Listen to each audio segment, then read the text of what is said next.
So yeah, this video is, seeing the title, my most successful blind buys. There's two houses in here where I've made a lot of blind buys from, so I'll whack them on at the end and just cover them kind of quickly, and they're not exhaustive actually either, just some of the most successful blind buys. To be fair, I don't do it often. There's more than I thought there was, in fairness. I used to do it in the old days. You know, when we go a bit mad when we start and we buy everything ever. But nowadays I've calmed down. I can't say to anyone, well, sort of calmed down. I can't say to anyone don't blind buy because, well, it's gibberish, isn't it really? We kind of do. Sometimes it's not really a blind buy like the house ones. You kind of know the DNA. And you sort of know what to expect, don't you? So, yeah. Anyway, no need for a big waffly kind of thing. I wouldn't encourage blind buying, but to be honest, sometimes I like to do it just cause. And if you're gonna blind buy, do as much research as you possibly can before it. I'm not your dad anyway, I'm not telling you what to do. Right. So first up on this list was a kind of accidental blind buy. It's a Imitation L'Homme Intense. And what I meant to do with that one was actually buy La Nuit de l'Homme in L'Intense, but the guy sent the wrong one. Anyway, I ended up keeping it, gave me a bit of discount on it. So just why not? I didn't spray it till after that, and then I opened it and sprayed it, and I was disappointed it wasn't the one I wanted, but actually it really kind of grew on me. And this one is a kind of nearly an EC, not quite. It's got tarragon in it, ginger, like from the original, orange blossom, and there is something, is it fennel? There's something an EC in there, but not too an EC, if you know what I mean. Oh, it's not tarragon. It'll come to me as I'm walking. Anyway, it's this lovely, it's a golden coloured, like reddy one, and that's how it smells. It's so lovely, so warming, and it's kind of, it makes you think of a summer night. It's fresh enough to do on a summer night, I think, as well. But all the spices and the kind of almost medicinal Artemisia. Yeah, it's got Artemisia in it. That kind of medicinal, sort of nearly aromaticness with the thick, rich orange blossom and the lovely woods underneath. Give it this. You can imagine what it's like honey with a bit of medicine in it. And it's just sumptuous. Anyway, I can't talk long for all of them. So that's the Saint Laurent L'Homme Intense. Next is actually one of my favourite fragrances. Now, during COVID, Penhaligons did these odd little things here and there where they'd put things on at special prices and what have you. Anyway, Luna, I think it cost me 25 quid, and yeah, the best 25 quid I think I've ever spent ever. It's just, it's spring in a bottle for me, isn't it? It's kind of lots of different florals and kind of a lovely wateriness about it. I've always described this one as like a watery peach stream, refreshing, beautiful, just easy going. It's one you want to wear when it's warm. It's one you want to wear when you're kind of craving that kind of, you know, that weather, that kind of lost smell of sweetness and spring. And it's the juniper that gives it that kind of thick wateriness. It's quite exceptional. I'm not going to waffle on. I spoke about Luna so much. So that's Penhaligons Luna. Next was just a mini, but Dior's Sakura is next. Now, obviously I've wanted a cherry blossom fragrance. I think a lot of us just blooming blind buy cherry blossom fragrances because they're so, it's hard to know what you're going to get, isn't it? And yeah, it was one of them cute little mini things. They're not bloody cheap, are they? But it's, can you see that weird rainbow there? It's weird, isn't it? So basically it does kind of make you think of cherry blossom, but to me there's a very much a lilac-y springiness about it. Obviously there's a lovely greenness in there, you know, representing the cherry blossom and whatnot. But it's there's violet as well, but the violet comes across so fresh and lovely and natural that it's like I say, wisteria, something like that. And it's just walking through these kind of summer trees, summer woods. Maybe there is some Sakura, maybe there's not, but it gives it this just a kind of beginning of spring, you know, when the trees start to go pink and the blossoms come out and everywhere started to turn green really quickly. And there's a whole kind of multitude of colours and sweetness just after that bitter long winter. That's Dior Sakura. So I'd say that's a successful one, and it will more than likely one day turn into a big bottle, although Rose and Jones, Lizzie, gave me a big squadge of it from her Ginormo bottle. So yeah, that's Dior Sakura. Next up is Steve, Everyman, that's his new channel, isn't it? And me are both obviously big fans of Bvlgari's Man in Black. But there's flankers, isn't there? Anyway, he went for the can't remember what it's called now, the very sort of limited edition rare one. Is it Parfum or something? No, I don't know, I can't remember. And mine was I went for Black Orient. Funnily enough, we both preferred which one we got, which was lucky. Now, Bvlgari Black Orient it's got some of the DNA in of the original Man in Black, but this one has, the spices are amped up a little bit. It's got kind of there's not Immortelle in it, but it's got that kind of crunch, that kind of, you know, that toffee curry kind of little bit of it with the spices. The tuberose is amped up a bit, the booziness is amped up a bit, and the leather is way up. So it smells like a darker, more kind of mysterious version of it, and it's not as sweet. Don't get me wrong, it has a sweetness in it, but it's definitely the kind of older, more sophisticated, kind of mysterious brother, if you like. And it is just absolutely gorgeous. It's not one I wear a lot because I do believe it's discontinued, but again, another very, very successful blind buy. I wouldn't say anyone should blind buy anything, but if you get a chance to sniff it, because it's blooming lovely. So that's Bvlgari's Man Black Orient. Next up is when I've started and someone was selling a bottle of Lipstick Rose. A partial, it's only a partial, it wasn't a full bottle, for a fairly good price. Snapped it off her hands, just, yes please. Completely blind buy, because again, this was the early days. And oh my, sometimes I'll admit with this fragrance, I've said this many times, sometimes the grapefruit jars and goes a bit bitter and funky in it. Sometimes you don't notice it at all, and sometimes the grapefruit adds to it. I enjoy it. It's a really kind of chameleon-y scent. Now we all know this, vanilla, iris, rose, violet, you know, it's usual. It's one of the kind of pallbearers for the kind of lipsticky, makeup-y fragrances, isn't it? And with good reason. It is one of the best I've smelled. Just like I say, sometimes the grapefruit, yeah, but it's definitely a blind buy success. I mean, how lucky can you get by kind of getting Lipstick Rose for a bargainous price? So from Frédéric Malle, his Lipstick Rose. So next is the one that started this all really, and that's Mugler's Alien Man. Like I say, I've said this many times, I'm a big fan of Alien, the original. There's nothing, it's just magical, isn't it?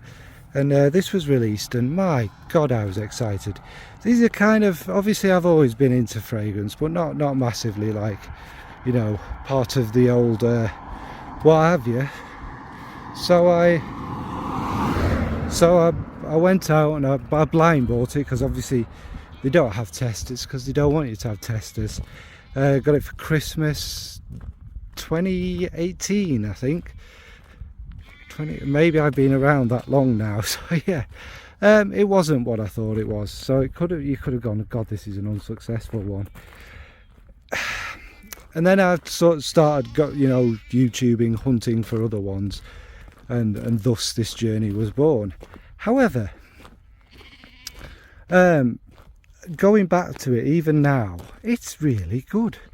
It's kind of a woody, it's got tarragon in it, I think, a little bit licoricey, woody, pine. So it's a green, very odd fragrance, typical, well, Mugler back in the day, not Mugler now, not your kind of generic crap. So yeah, it grew on me, and it's like walking, I think I've described it recently, it's like walking through a kind of weird alien forest. And the thing that puts people off is the herbs that are in it.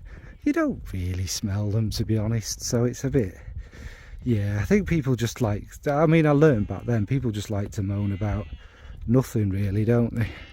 So that's Mugler's Alien Matte.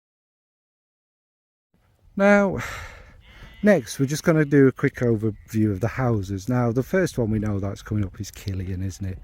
And I have blind bought a lot of Kilians. We'll start with the first one. I don't know if it was the first one I blind bought, but the first kind of mega success is Sweet Redemption, The End. Now this is kind of a little bit like Love Don't Be Shy. Now this was before they started making every single fragrance they ever release that kind of sweet along that Orange Blossoms line, which obviously now they are. Look at that, sheep, cows and sheep all happy together and noisy. But yes, it was before that, so it's kind of got that orange blossomy dark DNA. There's a little bit of vanilla and what have you. There's also some kind of darker spices. There might be some leather, and there's this really warm resinousness. Do you mind? Bloody sheep. Shut up! This warm resinousness that kind of adds it, and it makes it more grown up. There's a bit of smoky incense. There's a bit of kind of edge to it, so it's like Love Don't Be Shy, but there's much more complicated, much more darker, more mysterious, less I'm wearing pink, which I do wear pink, by the way, so that's no offense to anyone, but it's less of that and it's more kind of a bit bad girl.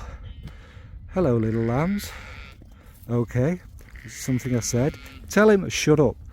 Anyway, sorry, I'm getting very distracted. Hello. So that is where I even was, a Sweet Redemption from Kilian. Next, you can tell I'm kind of a fan of the old DNA of Love Don't Be Shy, is Love Don't Be Shy Extreme. And this was a mad blind buy, an utterly bonkers blind buy, £220.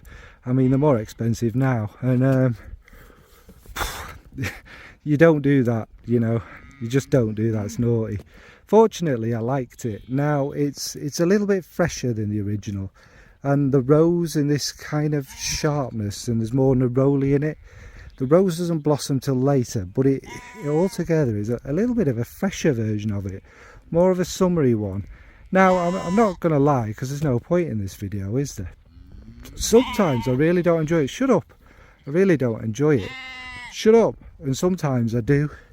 But it is when it's right. It's, oh my God, it's gorgeous. So it's not a blind buy regret. Don't wear it often. Again, it's more of a special one, isn't it? And you've got to get the occasion right and be in the right kind of mood for it. And it does dry down fairly similar. I mean, if you've got one, do you need the other? Probably not. I mean, plus now there's all many different iterations of it. I'm going to stop moaning about that. But yeah, it's a bit annoying that they're cashing in on that, isn't it? So that's Love Don't Be Shy Extreme. Next, as we're on the extreme pattern, was it a blind buy? Yes, because the formulation is different to the one I'd sampled. And also, weirdly, I am not a fan of Straight to Heaven, the original How Do. Because it's too much patchouli, too much cedar. It was a bit, something jarred with me. It didn't suit me, But the Extreme, this version of the Extreme, has more vanilla, more kind of rum in there. and it's just a lot smoother. It takes off the scratchy cedar and patchouli. It's not scratchy, but you know what I mean, they're very prominent in the other ones. And I absolutely love it. It's the fragrance I wore the first time I ever met fragrance people, because I genuinely believe it's one of the classiest, most amazing ones I own. And again, I got it off eBay, naughty, for a very good price. It wasn't cheap, but it was, when you consider what it was and what it is, it was a very good price. So that's Straight to Heaven Extreme. And finally, because I'll do it in 4s, like I say, there's been more than 4 I've blind bought. But you know, you kind of know a house, don't you? I wouldn't blind buy them nowadays, because I know the DNA is not what it was. It's Estee Lauder, isn't it? But Angel Share, now there was a lot of hype around this. It was spoken about all the time. Everyone loved it. I was excited to get it, but for some reason I didn't get it straight away. I was out of stock everywhere, wasn't it, for a great amount of time. But it was the most loved fragrance. Now then, when I got it, oh, I get it. I get the hype. It's not particularly unique. There is stuff like it. It's not mind-blowing, but it is so cozy, so smooth, so it is the best of its kind with that DNA you can ever get. There's part of me wishes it wasn't so successful, because all we're doing now is we're getting loads of these wishy-washy liquor line or liqueur line ones, aren't we? The blue ginger one, my god. The Roses on Ice was not my cup of tea, but it was very clever. It is what it is. It's a Hendrick's gin. It is like gin. I don't know why it's got rose in the name, but gin and cucumber, and it's fresh and it's really good. Le Vet, watch this space. If I find a bottle for the right price, I will definitely buy that, because I love that kind of anisey, dark greenness, kind of, you know, almost licoricey-ness about it. And obviously, yeah, it's just it's a magnificent fragrance as well. Out of them, with Roses on Ice, it's certainly the more interesting and kind of unique one. But anyway, back to Angel Share. Spicy, wood-soaked, kind of with brandy, woods, obviously, warm little hints of cinnamon and stuff. And at first it opens up with like a blast of the best brandy, you know, proper sniffing a little glass of Hennessy whiskey, and you know, a very expensive one, and that, and then it, like I say, it warms up and simmers down into that. It's a magnificent fragrance. So that's Angel Share.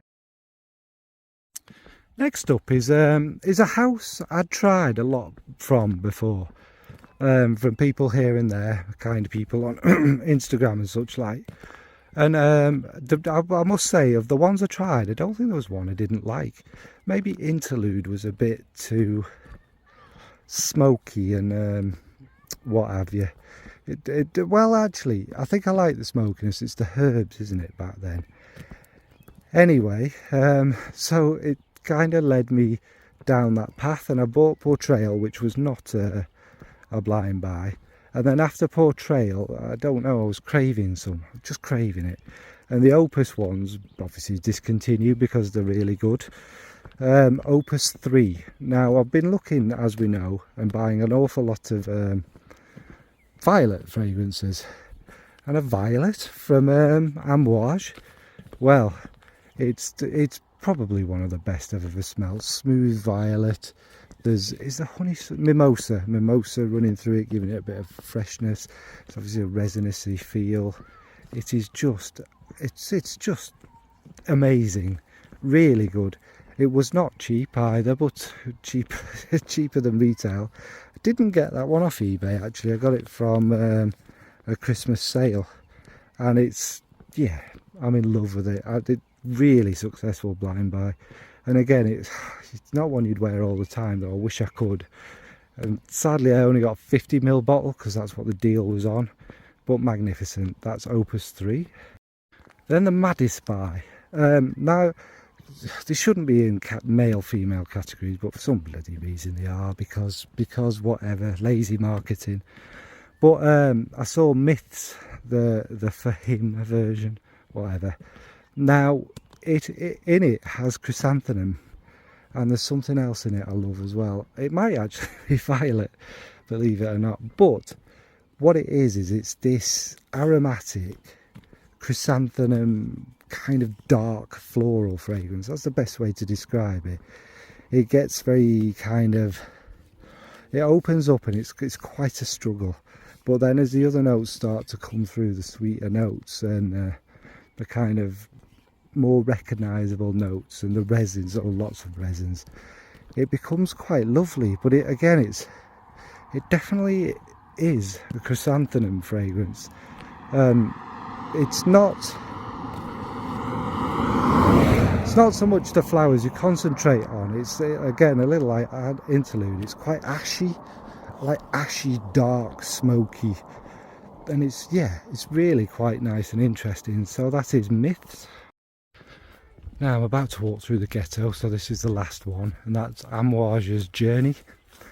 And again, Blind Buy bottle is stunning, isn't it? That shiny red. Oh, it's magnificent. And everything about it I should love. And don't get me wrong, I like this one. This is not a love, but it's still a successful Blind Buy. And it's kind of honey, florals, jasmine. There's other notes in there. There's myrrh, I think, and obviously a little bit of frankincense, and there's kind of a nice, again, resinous bottom. There may be what attracted me to it as well is, not 100%, but there might be something licoricey about it. It's rose, and it's just it's absolutely gorgeous. It's primarily like a warm fuzzy honey, but a red fuzzy honey. The honey's not like indolic or anything like that, and it's not something you'd recognise maybe as honey until you kind of smell it and concentrate. And yeah, it's like a fuzzy honey just straight out of a bee's bum, with all these red colours and the red spice and the red resins and that. It's very enjoyable. So that is Amouage's Journey. Yeah, because I'm a bit of an idiot, I forgot one, didn't I? Obviously, because, you know, while I was walking, so here's some lovely scenery. Anyway, it's Imitation. Now, Imitation is one I've spoken about loads anyway, isn't it? Let's face it. It's a very fantastic blackcurranty kind of green one, slightly vintage leading. There's beautiful bright aldehydes. You know, it is a little bit of kind of walking through blackberry bushes in the 1920s. You know, a bit of class. It's a little bit pissy or whatever in the beginning, but it kind of opens up. The blackcurrant stays juicy and sweet. It is quite a kind of gorgeous, magnificent fragrance. I absolutely adore it. It's good for the summer and that. And so, yeah, that's it. It's very quickly one, this one. That's Imitation, obviously. Thanks, bye. So yeah, that was the video. Obviously inspired by Lizzie's Blind Buy videos. I don't think we talk enough about them. You see lots of clickbaity, Blind Buy fail, Blind Buy unsuccessful, Blind Buy actually gifted by the company, fail, Blind Buy because I had to buy it, fail. Anyway, yeah, I'll not rant, but you tend to find a lot of these blind buys are fails when they don't have to buy their own fragrances generally. But anyway, I've had a couple of fails. Have I? Can't think of one. Not many, maybe one, because I know what I like, and sometimes the DNA is trusted, and I go for what I like and what I should like now. Sometimes it's exciting to have a naughty blind buy, and of course they can fail. And like I've said, they're not all loves. They are successful, but they're not all loves. And so I'm going to say I just blind bought, was it Bvlgari Lis Rose from Cartier. Now, whether that turns out to be successful or not, we'll find out. And I'll be honest and let people know. I'm obviously a big fan of Bvlgari or whatever it is, because I love Lily, and it is by far and away the best Lily fragrance I think I've ever smelt. And I tried that weirdly at the same time as Lucky and ended up much preferring the Cartier. But I think that's discontinued as well, because I've only seen that for very high prices. Well, anyway, this one I got for tenner and postage on top, so about 15 quid. Job's a good one. And seeing them on eBay as well, going for like 100, 150, so I scored. So even if I hate it, I might be able to, you know, make the most of it. Anyway, what am I waffling on about? This is the worst kind of conclusion-y end bit ever, isn't it? What about you? Have you had many blind buy successes? What's your most successful blind buy? Sorry, trying to get them wedges off. What's your most successful blind buy ever? Do your successes outweigh your failures? Are there any that make you cry yourself to sleep at night? Because I'm going to do it one day. I definitely am. I mean, talking of a blind buy fail, I did buy a fake Kilian, the Love Don't Be Shy Oud one. Then again, a blind buy. But this is where what I'd say is, with your blind buys, try to be sort of familiar with what you're blind buying, because it wasn't a Kilian. It was no way, shape or form what it was meant to be, because you can tell, and you know the quality of the ingredients and the fragrances that you're buying, and you have a good idea what it's going to smell like roughly. It wasn't that I disliked it, it was just like it wasn't that fragrance. Maybe it, you know, that had previously been in the bottle and someone filled it up with water. But yeah, anyway, this is a long video. Thanks for watching, folks. Bye.